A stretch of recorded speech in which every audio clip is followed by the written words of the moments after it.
Hi, everyone, and welcome to the Winchester Community Music School's virtual instrument petting zoo. I'm Lori Russell, and most days I'm the executive director of the school, but today I'm your official zookeeper. So let's get started. Our first instrument demo will be the French horn. So please welcome our French horn teaching artist, Andrew Bass. Hey, Hi, Lori, what's Andrew. going on? Oh, it's so good to see you. Good to see you Let's. too. So tell us all about the French horn and what a great instrument it is. Absolutely. Well, this is the French horn. It's a bit of a big windy instrument, right? Lots of tubing you get to blow through on this guy. But I wanted to start by showing you the mouthpiece. This is how we're going to mainly produce sound on the French horn. We create a buzz, which is utilizing your airstream and making your lips come together to create a sound. So I'll demonstrate that really briefly. So the vibrations you make can actually alter your pitch, which is really, really exciting. And this is a really exciting instrument because it's part of the brass family, but it has a lot of different aspects to it in which it can be a little bit more technical. It can be a little bit more woodwindy. It can functions as a brass instrument, and it also functions a little bit percussively as well. But there's quite the range on the horn that I kind of wanted to demonstrate with you all today.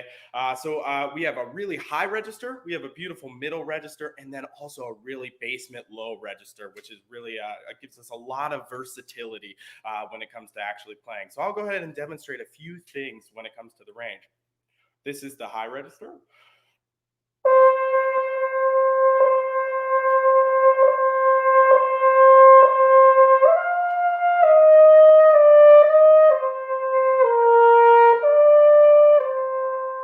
So lovely soaring sound up there. And then you have something a little bit closer in the middle register.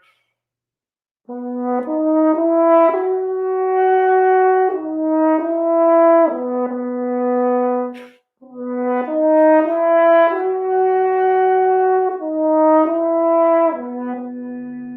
then you have that nice big bass register as well.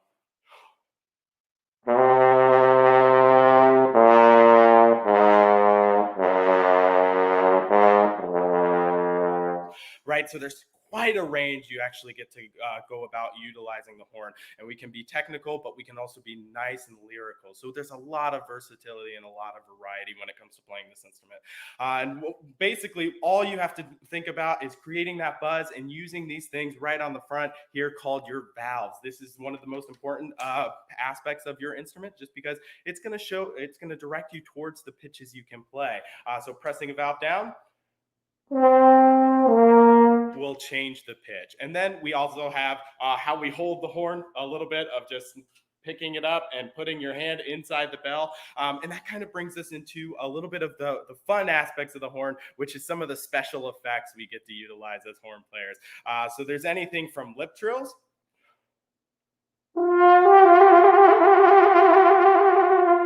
And then we have something like a flutter tongue where we roll our R's while playing.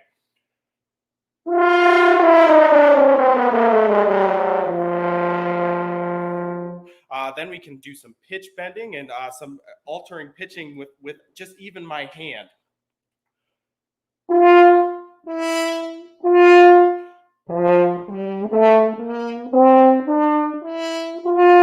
you can play an entire scale just with one hand. It's pretty amazing. No valves even required for that. And then one of my favorite aspects of the horn, some multiphonics can be included as well.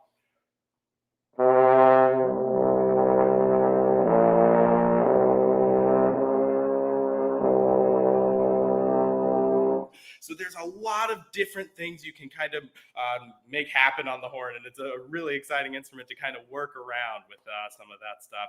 But something you might even recognize that is even more exciting, this instrument is behind the scenes of almost all your favorite movies with some soaring melodies. For example, one of my personal favorites is Star Wars. I don't know if you've all heard of it, but I hope so. Maybe I'm dating myself, but they release a few these days.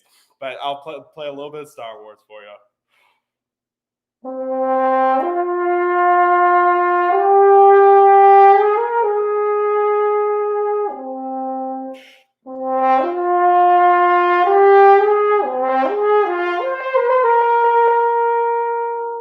So there's a lot of different aspects to the horn, and you get to even maybe someday play in the movies, which could always be exciting. So that's just a little bit about my instrument, and I hope you have enjoyed kind of my little presentation and a little get to know here. Andrew, that was awesome. The Yeah. French horn. It's so versatile. Yeah. So tell me, how old can you be to start the instrument? What do you recommend? For sure. I recommend usually, between, 5th and 6th grade. That's where you can kind of start picking it up. And unfortunately, it is a little bit bigger to hold, but you can always work around that a little bit. If you wanted to start earlier, that is all fine. But it does take a little bit to grow into the instrument a little bit after a few years. But usually around 5th and 6th grade. I actually started in my 5th grade year. So that's kind of where you can kind of work around there. Okay, so that's really helpful for us to know, and thanks for your demonstration. We have one question from the audience. They want to know, what is your favorite thing about playing the French horn?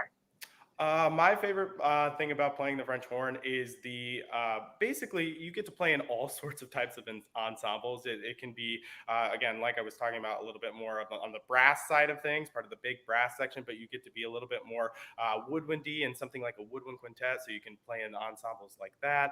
You can even do a little bit of jazz. I did a recital once full of just an hour straight of jazz music, which was really exciting. It was definitely something out of my comfort zone. But I think it's just the versatility, and you can kind of go anywhere where you want with the instrument. You can play in opera, musicals, movies, orchestra, wind band, chamber group. So there's a lot of different aspects and variety you get to experience when you get to play this instrument, which I really truly enjoy.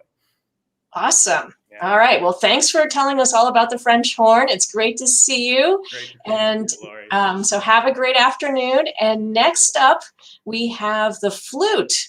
So the flute is part of the woodwind family, and I'm happy to introduce you to teaching artist Ciara Jaffe. Hi, Ciara. Hi. Tell us more about the flute, please. All right. Well, the flute is one of the older and more, I think, most beautiful instruments, though I'm biased. But we often get to be the melody in songs, and the melody is like the singing part of the song.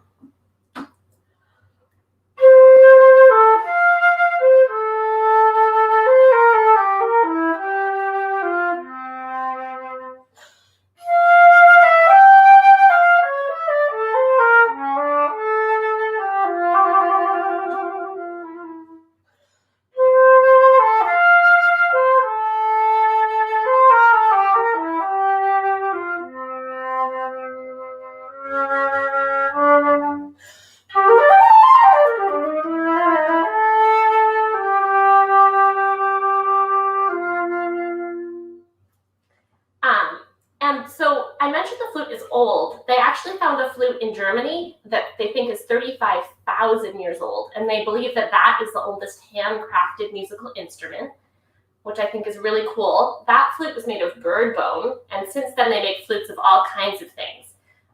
Wood, metals. My flute is made of silver. And then I have this little gold crown up here. And the modern flute was developed by Bowen in 1847, and that's the flute that we all still play today. The whole principle of the flute is just that as you put down keys, the sound goes lower. So.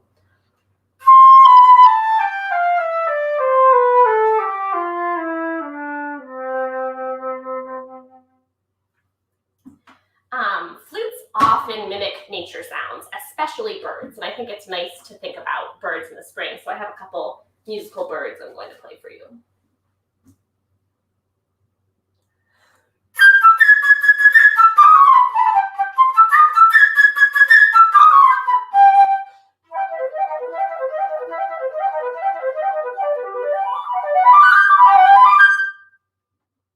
That's a fun one, and then this is another really fun musical bird.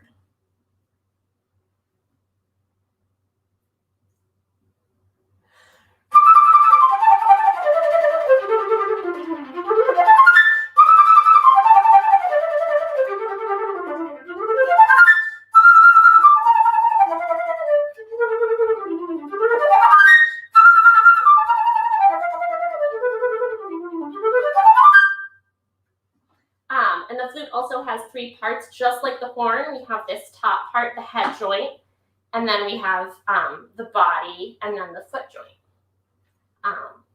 Yeah, does anyone have questions about the flute? Well, I have a question, Ciora. Yeah. So I'm going to ask the same thing I asked Andrew. What is your favorite thing about playing the flute? Well, I do like that a lot of times we get to kind of be the melody. We get to be like the main thing and to have the most beautiful parts, I think. And what kind of like bands or ensembles do you get to play in as a flute player? Oh my gosh, there's so many things you can play in, Lori. There's wind ensembles and orchestras and bands and flute trios and duets. You know, and I even do play some jazz sometimes too, just like Andrew mentioned. Yeah, and also I've heard it in rock too, right? Like Jethro Tull and stuff. He was a great flutist, and Jean-Luc Ponty in jazz. So yeah, it's very versatile, the types of music. It is, and I think it's pretty easy to get started on comparatively, probably compared to some other things. Oh, so how old do you think I could be to start the flute? Like if I was a kid? Oh, I think, you know, I have some 7-year-olds right now even. 7 or 8 could be great. You could get a flute that had a little curved head joint. Yeah. Awesome. And so so you talked a little bit about nature sounds with the flute and birds particularly. So what types of birds what you played for us, what types of birds were you thinking of when you were playing those pieces? Well, the first, you know, I guess I don't know a lot about my different types of birds, but with the first one I played was Peter and the Wolf, and I think of something very chirpy. Like, yeah, I guess I'm not sure what chirps like that. And then the second one was by Saint-Saëns. It's called The Aviary, and I think of something just swooping all around, flying, something maybe like a hawk or something like that. Oh, that's very cool. That's very. I love how when you think about music, if you think about imagery, that really helps kind of you impart what you're trying to play to your audience. Definitely. I actually have a student who likes to go outside and play with the birds. So awesome. Well, if you come to the music school right now, we now have our own great horned owl in the backyard. Oh, wow. It's very cool. It came yesterday for some of our outdoor recitals as part of Music Mania. So it reminded me of that. And so I hope maybe someday you'll bring your flute over and see if it likes to listen to you play in the backyard. That would be lovely. Ciora, thanks so much for sharing all the information about the flute with us. It's great to see you. Nice to see you too. Great. All right. Next up, something completely different. We're going to learn more about the percussion family. And the first part of our demonstration is going to be mallet percussion. And so it gives me great pleasure to bring in Sylvie Zakarian. Hi, Lori. Hi, so Sylvie. Nice to see you. I'm going to be speaking about the mallet percussion, and that's why I'm holding this mallet very close to the camera. Since we play percussion with our hands, we could play percussion with sticks, but right now we'll be talking for percussion instruments which are played with mallets. So as you could see, I'm holding these beautiful mallets here, and I'm going to make a little turn to my instrument. So percussion instruments happen to be very big, massive instruments, and I would like to say from the beginning that if you decided to play percussion and come for lessons to the music school, we're very fortunate to have most of those instruments in our studios at the school in Winchester, and all our students learn how to play on those wonderful, big, massive, but also very fun instruments. I have in front of me the marimba, my most favorite the percussion instrument, and I want to demonstrate how the same piece, I'll start with a piece written by the Italian composer Sarasate. The same piece sounds very different depending on what mallets I choose to play with and which register of the marimba I play at. So I'll start in a lower register, which is going to be a lower, much more mellow sound.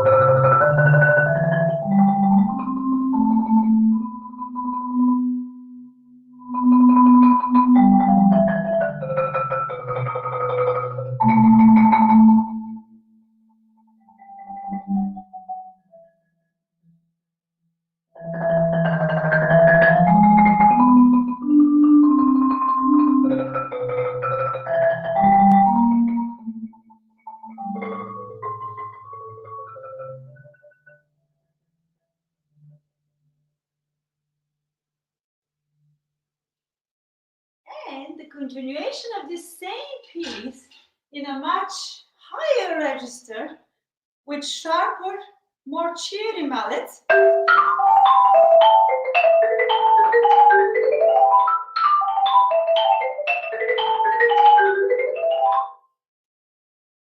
So the sound is very different and the character is very different. But one of the major issues of playing the marimba and any of the mallet instruments is, first, it helps if you have played piano before, because the keyboard of the marimba is very similar to the piano. But we also do a lot of games, which I call them mallet instrument geography, where we find our notes, because on the piano we have black and white keys, which help our students to identify where C might be, where F might be. On the marimba, all the color of the bars is exactly the same. So we do very similar games on a marimba in order to find the notes. So one of my favorite ways of teaching where the notes are would be 2 black keys, C, 3 black keys, F, 2, C, 3, F, 2, C, 3, F, 2, C, and backwards. F, C, F, C, C, F. So I have often received the question at the demos when we're in the music school, do we need to own one of those huge instruments in order for our kid to start playing percussion? I wanted to show you what we usually recommend that you rent or buy for your students, which is very inexpensive for rental and not very expensive even to buy it. It's a small bell kit. It has exactly the same situation of the notes with 2 black and 3 black keys, and it's very similar to what I just did.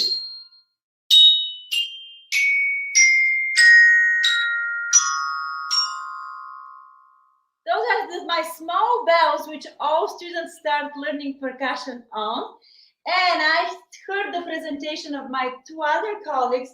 The bells are personally favorite to all the birds in my backyard. But right behind me, I have another metal instrument, which is used in different styles, but mostly in jazz. So this is the vibraphone. The first instrument we played was called marimba. Now we play the bells, which usually my students practice on, or the bells could be used in orchestral repertoire. And I'll play a little bit of a jazzier piece, and I'll play with 4 mallets. Eventually, as our students progress, we graduate from 2 mallets of playing into 4 mallets and playing much more chord technique. So we get to be closer and closer to the pianists, our friends.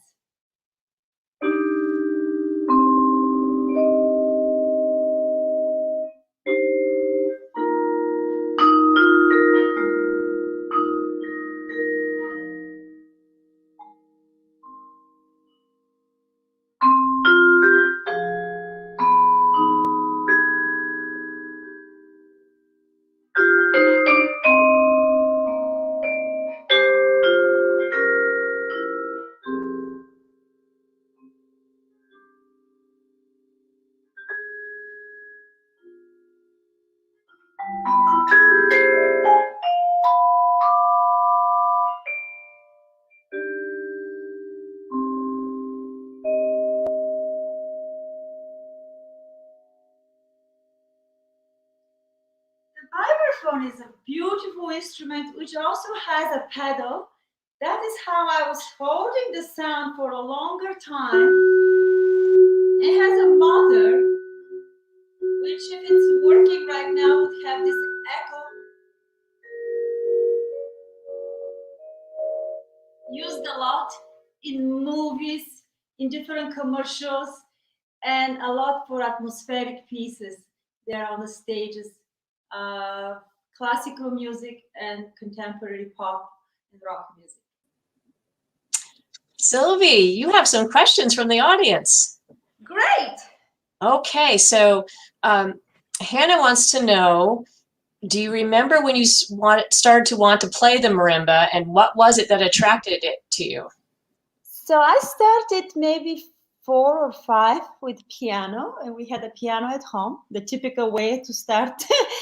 And I was 11, which is kind of late at this point, but I did go to a percussion concert, and the woman who was playing marimba at that time was very unusual back in my home country of Bulgaria. So I fell completely in love, and like 2 years later, I knew that I'm not going to be the next pianist, but the marimba, the sound of the marimba reminds me so much of a natural nature sound, because if you think about it, it's only a piece of wood which is strung on a piece of string, and it's hanging in the air in order to get the sound. It's very natural and calming sound to me, at least. Well, I would tend to agree because I play the marimba too, and I also started as a pianist. But if I haven't played piano yet, can I just start with percussion? And if I can, how old should I be? Absolutely. I think for all percussion instruments, the best age is around 7, 8 years old. You absolutely do not need to have any piano experience. It helps with the mallet instruments, but that doesn't necessarily help with coordination if you're playing drums, which you guys are going to see later on. And there is not too late of an age to start. I have so many adult students who start in their 40s, 50s, and 60s. So the earliest maybe is like 7 or 8, but there is no limit on the other end. I think that's true for all instruments, is that you can start playing an instrument at any age. It's something you can do for your entire life. Sylvie, thank you for sharing more information about the Mallet percussion family. We'll see you back again soon. All right, we'll see you soon. See you in a bit. Yeah. Next up, we have the acoustic double bass, and I'm pleased to introduce you to teaching artist Mark Pucci. Hey, Lori. Hi, Mark. Thanks for stopping by this afternoon. Absolutely. Tell us all about the acoustic bass, and I think you're also going to show us a little bit about electric bass too. Right, and several different kinds of music. So the acoustic bass, some of the mechanics of it are, there are 2 ways you can get a sound out of it. The most common in classical music is playing with this, which is a bow. And let me just adjust the camera so you can actually see it. So it's played.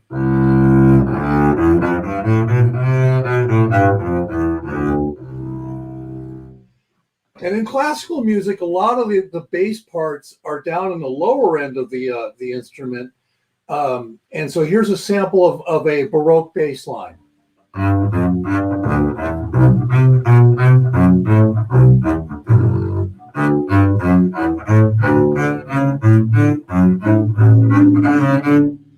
So you can hear, like, that it's mostly done with the bow. Now, that's in the lower register of the instrument. The bass is also capable of playing the melodies in the middle range, which would be sort of in this area, and in the upper range. So a good example of one that goes from high to low is a solo piece for bass by Heckles, and this goes like this.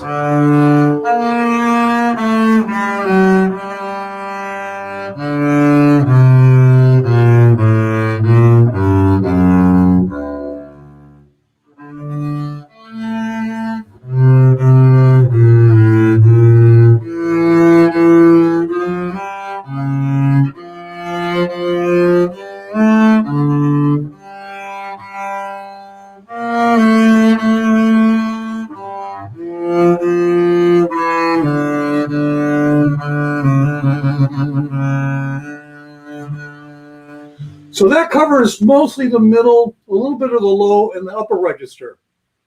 Our other melodic things that we can do is we can play in the very high register, which is called thumb position. And here's a piece by Bach. It was a cello piece that is transcribed for bass. And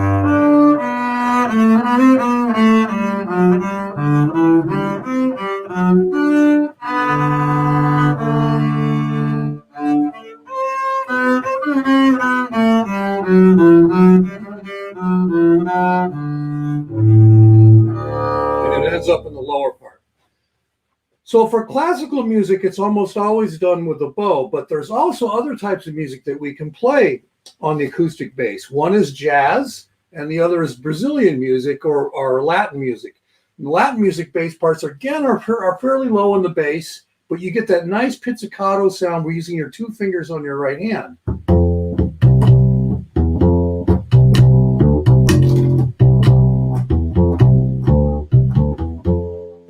In jazz, again, it's mostly all pizzicato.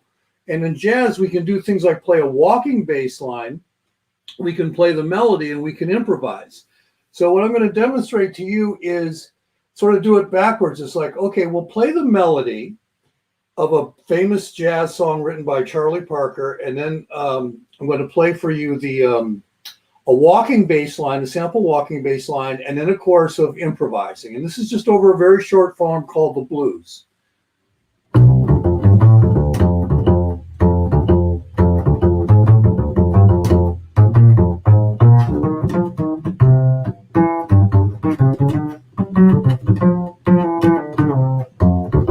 And here's the walking.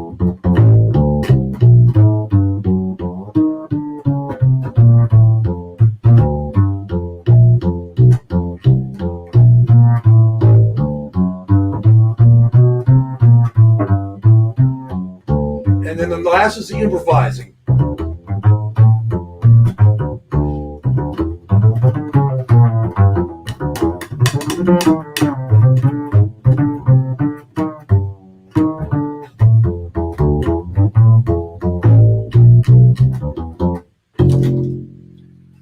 So there's a great deal of versatility with this instrument, not only in the types of music that we can play, but what our function is. We can either play the backing part, we can play the melody, and of course in jazz we get a chance to improvise and solo and sort of express ourselves artistically without having to play what's written on the page, just playing sort of around with the chord changes. So that's a lot of what the double bass can do. Now the other bass that we have in the bass family is the electric bass or the bass guitar. And the bass guitar was invented so basses could be heard louder with amplification, and it really became one of the founding parts of rock and roll music. So one of the classic rock and roll bass lines in rock and roll was from a band called Cream, and this is Sunshine of Your Love.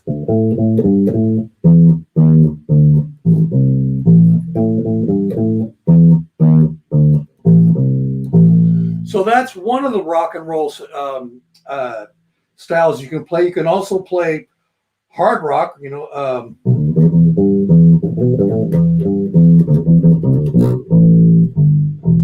okay, so you have that. And then one of the others that really gets played a lot on electric bass is R&B music, is funk.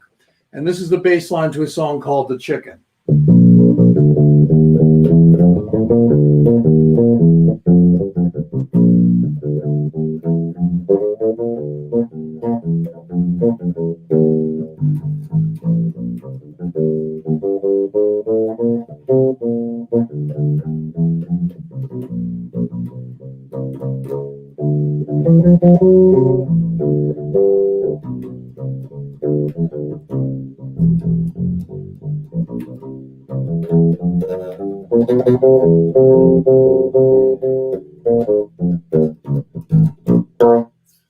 So that's a demonstration of some of the musics that we can play on the electric bass. There are plenty of others.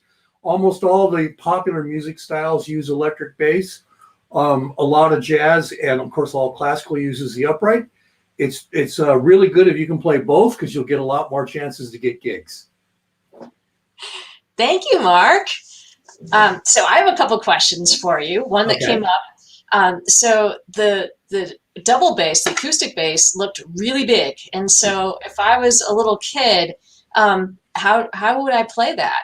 Well, that's a good question. They make basses now in incremental sizes. Mine, I'm a pretty big guy, so I have one of the larger ones that they make, but they make them that they're so small that they're even smaller than cellos. So basically, a child that's like around 7, 8 years old is big enough to play, the incrementally sized basses. Johnson strings, you can rent them.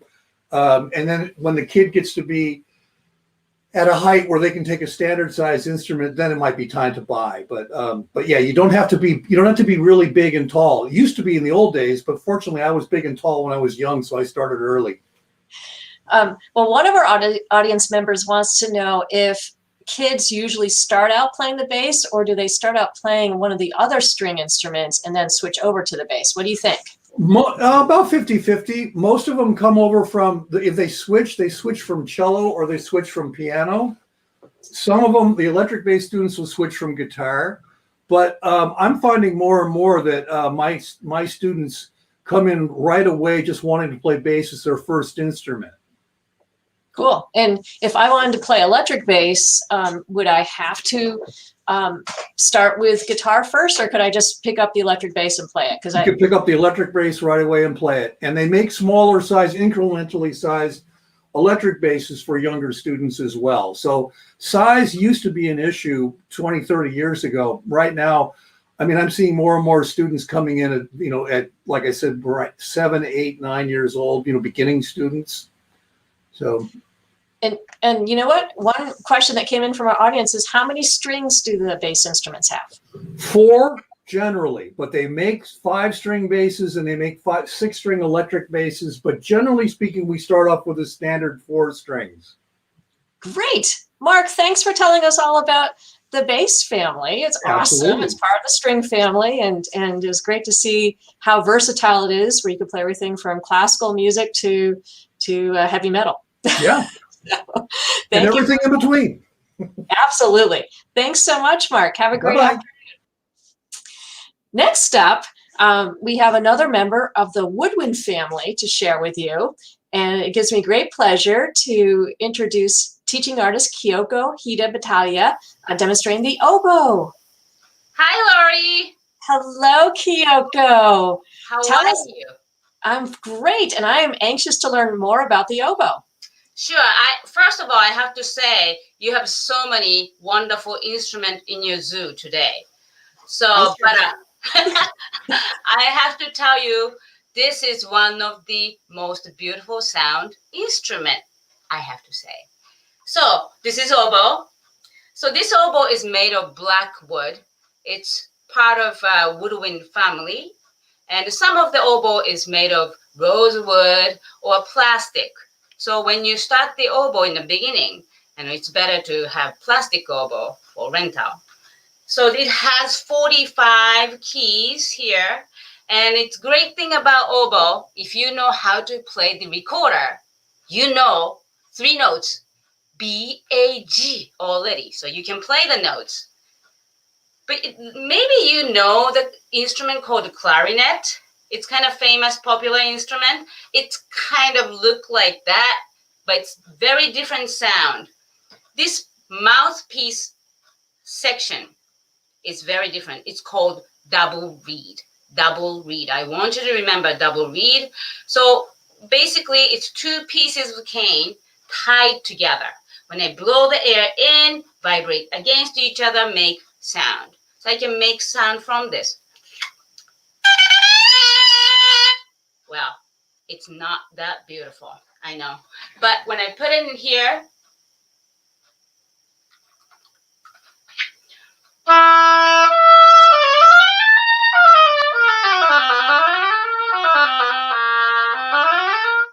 so it makes a beautiful sound.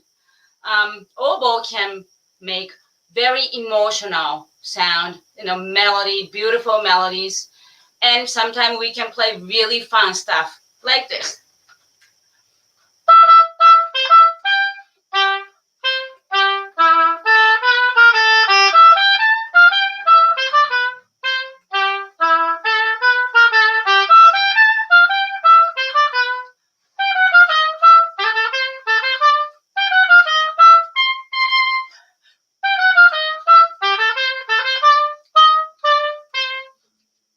Many of you know this is a Super Mario music, but I think the best thing about oboe, playing the band, you get a lot of beautiful melodies.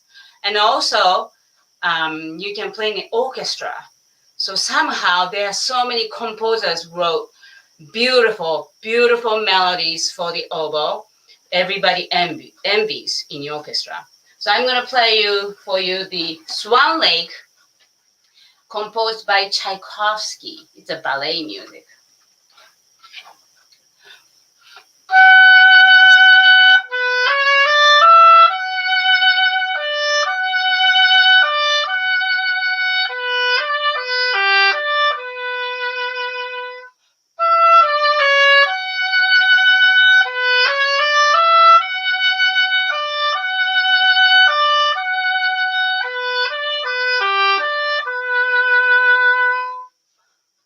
So it makes beautiful, beautiful long notes. So oboe doesn't need too much air. We blow really hard into this small hole, so we can make longer phrase than flute, because the flute lose a lot of air. They need a lot of air to make sound. Oboe, it goes into this tiny hole, so you can play for a long time. So you know this song, maybe, if you know the Peter and Wolf. So we are the duck.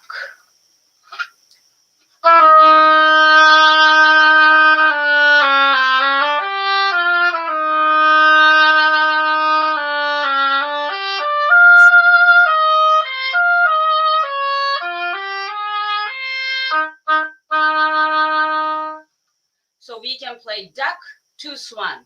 So a lot of variety of sound we can create. And oboe is a wonderful instrument because it's small, even smaller than clarinet. So we can you separate the oboe into 3 and put into this tiny box.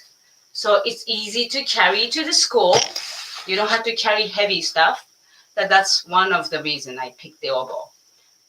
But the real reason is the sound of beauty. So this is what I have, Lori. This is oboe. That's awesome. Kyoko, I love how you sell the instrument, that it's easy to carry around, unlike the marimba, my instrument. I know. But you're right. It is such a beautiful sounding instrument and a member of the woodwind family. So if I wanted to start the oboe, if I was a little kid, how old should I be? Well, I think oboe is a little bit more complicated instrument than flute or clarinet because of this double reed. How to control this thing is a little bit complicated. So I would say 4th grade. I had 3rd grade student too. If you have if you're tall, longer arm, you can carry heavy instrument. You can play in the 3rd grade. But I think you'll be more comfortable to start from 4th or 5th. Awesome. And there's a question from our audience. They want to know, what is your favorite type of music to play on the oboe?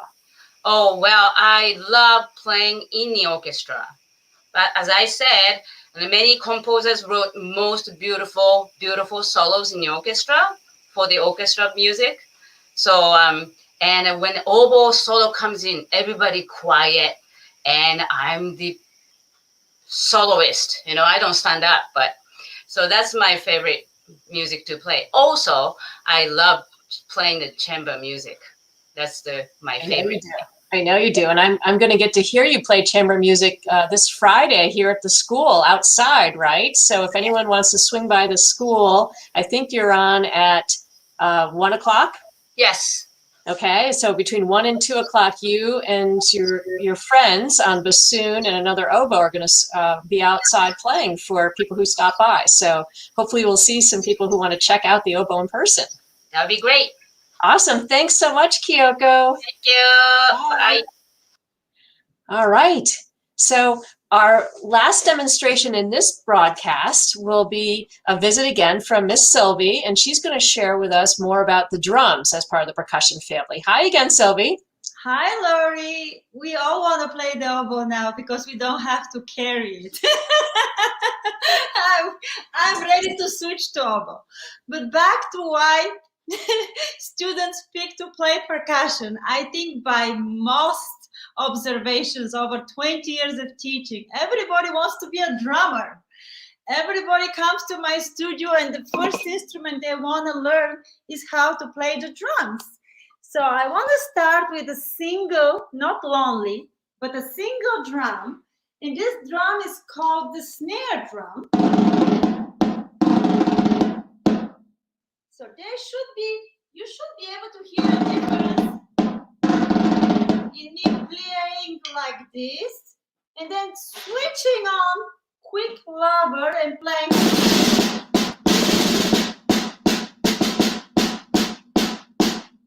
What did I do? What magic trick did I do? So I changed the sound of the snare drum. Right underneath the drum, I hope everybody could see, there are strings, very similar to banjo. So the snare drum is also an instrument which needs to be loud enough in marching drumming, in orchestras, in all kinds of bands. So that's why those strings, the snares, help us hear the snare drum loud and far, whether we play soft or whether we play loud. So I'll play a piece which the first line is going to be very soft, and the second line is going to be in a forte dynamic or in a loud dynamic. Listen.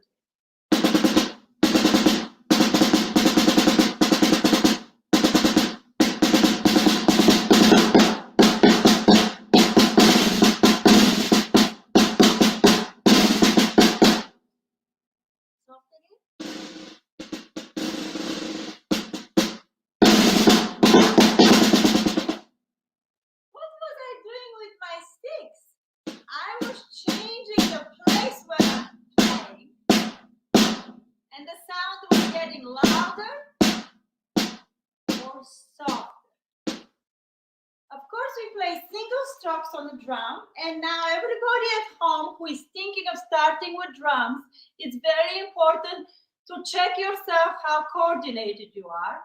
So I'm going to give you my typical very first lesson exercise. It's going to be 4 times on the right hand, right. 4 times on the left hand, and 4 times hand to hand.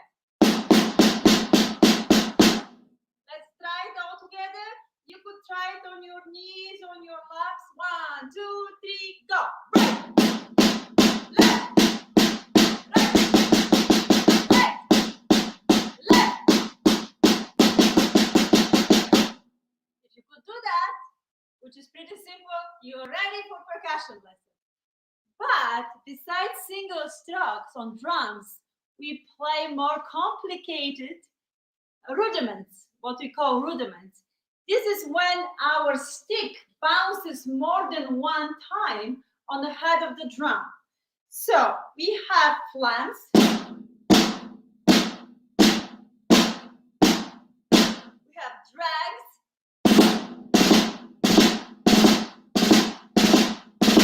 We have rolls.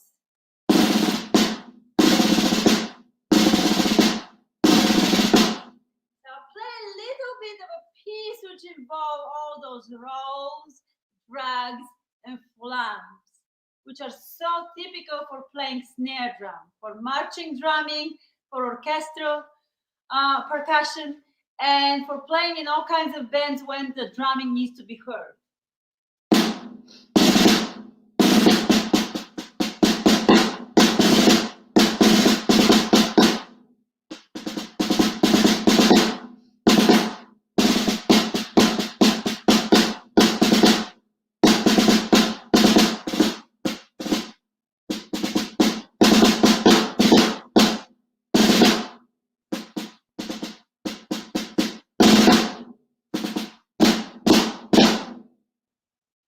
So this is our snare drum presentation. I want to quickly jump onto some other kinds of drums. So I'm going to switch here my snares and move the laptop quickly to be able, I think everybody's going to be able to see these huge kettle drums right behind me. I have huge kettle drums, which are also called timpani.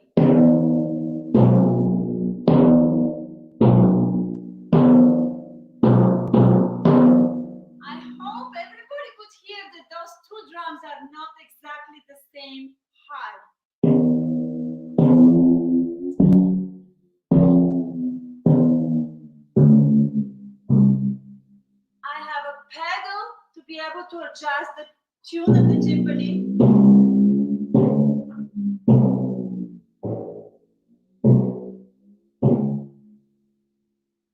Very similar to trombone. And I know that later on today you're going to be able to hear trombone Miss playing. So it's very similar to playing timpani. And I want to play a little bit out of orchestral repertoire for you. It's called a big fiery rondo vivace.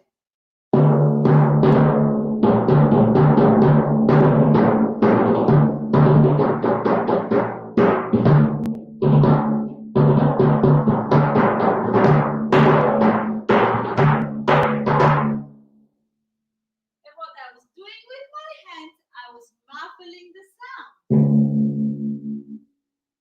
The sound would not die before the player doesn't direct the sound to die, or in other words, put the fingers down in order for the sound to be stopped.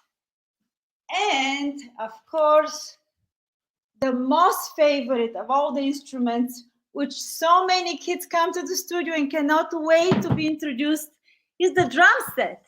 So I hope that everybody could see my drum set here, right in a corner of my studio. Of course, drum set could be used only for kids who have their gross motor skills very developed, because we have to use our feet as well as our hands. Even something simple as like bass drum, hi-hat, bass drum, hi-hat, bass drum, hi-hat, bass drum, hi-hat, and moving our hands in double time. You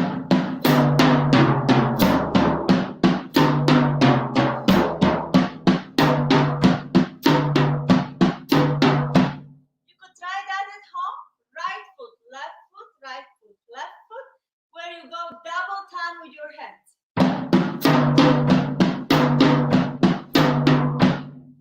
But in a more typical way, every single rock band has a drummer.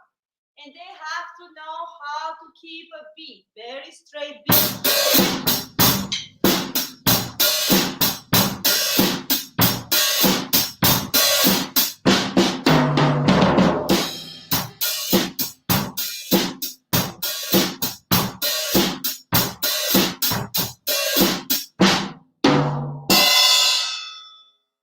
Or in a little bit more complicated way, but still keeping the coordination.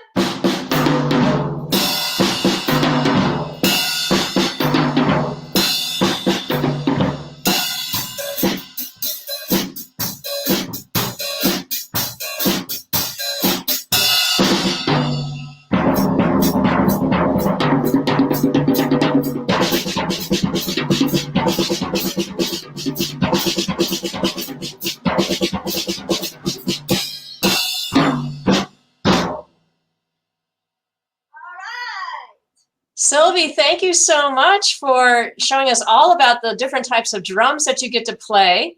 And one of the audience members asked a quick question. I know we're getting short on time, but when you play percussion, do you get to learn both the drum set and the marimba, or you usually just pick one? I, as a teacher, like to introduce all the instruments at the beginning. If they have been introduced and if they have played for like 2 or 3 years all the instruments, then I would let my students specialize in one or the other. Awesome. But there's plenty of students who do all of the percussion instruments, because that is the beauty of playing percussion, that you don't pick one, but you become really good at many different instruments and have different possibilities. That's very true. It's not boring when you're a percussionist. I know that. No. Sylvie, thank you so much for sharing all about the percussion family with us today. It was great to see you, and I hope more students get excited about playing percussion. So thank you for watching, everyone. I hope you enjoyed learning more about the oboe, the flute, the French horn, percussion, and the double bass and the electric bass guitar. And we have more instruments coming up in our 1 o'clock broadcast, so we hope you'll tune in for that one as well. Thank you for watching. I'm Lori Russell, your official zookeeper for today, and we look forward to seeing you at the music school soon. Bye-bye.